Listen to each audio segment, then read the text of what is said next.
ঘটনাটি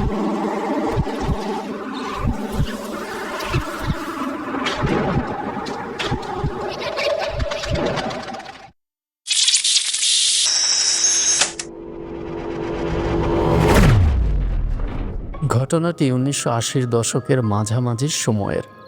গফুর মিয়ার বাড়িটি ছিল গ্রামের একদম শেষ প্রান্তে, যার ঠিক পরেই শুরু হয়েছে এক বিশাল বাঁশঝাড় আর পুরনো এক পোড়ো ভিটা।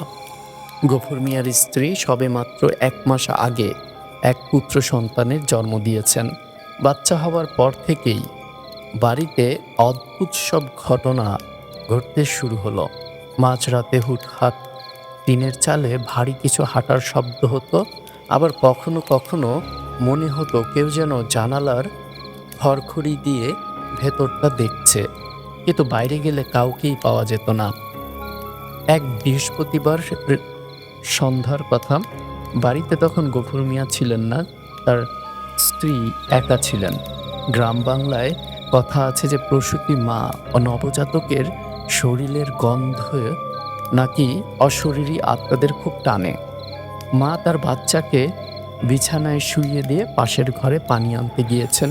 বড়জোর ২ মিনিটের কথা। হঠাৎ তিনি শুনতে পেলেন বাচ্চার ঘরের জানলাটা দরাম করে খুলে গেল। তিনি দৌড়ে ঘরে ঢুকে দেখলেন জানালার পর্দাটা বাতাসে উঠছে, আর জানালার ওপাশে ঘন অন্ধকার বাঁশঝাড়ের ভেতরে একটা অস্বাভাবিক লম্বা হাত ঢুকে আসছে ঘরের ভেতর।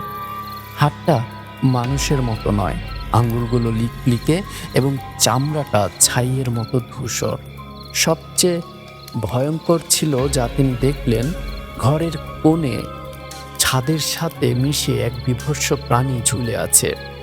তার শরীরটা উল্টোভাবে দেয়ালের সাথে লেগেছিল, যেন কোনো বিশাল মাকড়সা। প্রাণীটি মুখ দিয়ে লালা ফেলছিল, আর তার মুখ থেকে বের হচ্ছিল পচা কাঁচা মাংসের দুর্গন্ধ। মা চিৎকার দিতে চাইলেন, কিন্তু তার মনে হলো কেউ যেন তার গলা টিপে ধরেছে। তিনি দেখলেন সেই সত্তাটি জানালার বাইরে থেকে টেনে আনা লম্বা হাত দিয়ে বাচ্চাটির পা ধরে নিজের দিকে টানছেন।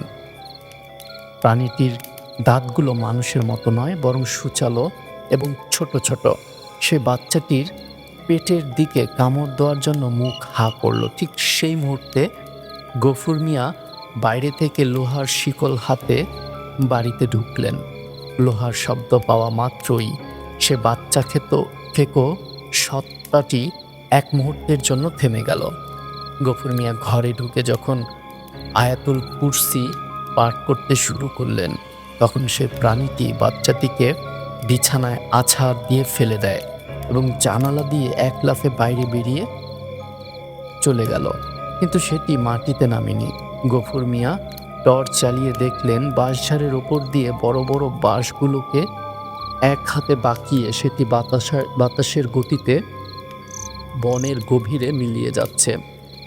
পরদিন সকালে যা পাওয়া গেল, জানালার কাঠের ফ্রেমে গভীর নখের আঁচড়, যা কোনো মানুষের পক্ষে সম্ভব নয়। বাচ্চাটির শরীরের কামড়ের দাগ পাওয়া যায়নি ঠিকই, কিন্তু তার সারা গায়ে কালশিটে একটা দাগ পড়ে গিয়েছিল। সে বাঁশঝাড়ে পাওয়া গেল অনেকগুলো মৃত শিয়ালের হাড়, যেগুলোর মগজ কেউ চুষে খেয়ে ফেলেছে। গ্রামের বয়স্ক গুণিন বলেছিলেন এটি ছিল জ্যান্ত জিন বা হাউ, যারা সাধারণত শিশুদের নরম হাড় আর মগজের লোভে লোকালয়ে আসে। এই ঘটনার পর গফুর মিয়া তার বাড়িটি বিক্রি করে শহরে চলে যান। আজও সেই গ্রামের মানুষ দাবি করে কোনো কোনো অমাবস্যার রাতে সেই পরিত্যক্ত জানলাটি আপনি আপনি খুলে যায় এবং ভেতর থেকে কোনো এক তৃষ্ণার্ত সত্তার নিঃশ্বাসের শব্দ পাওয়া যায়।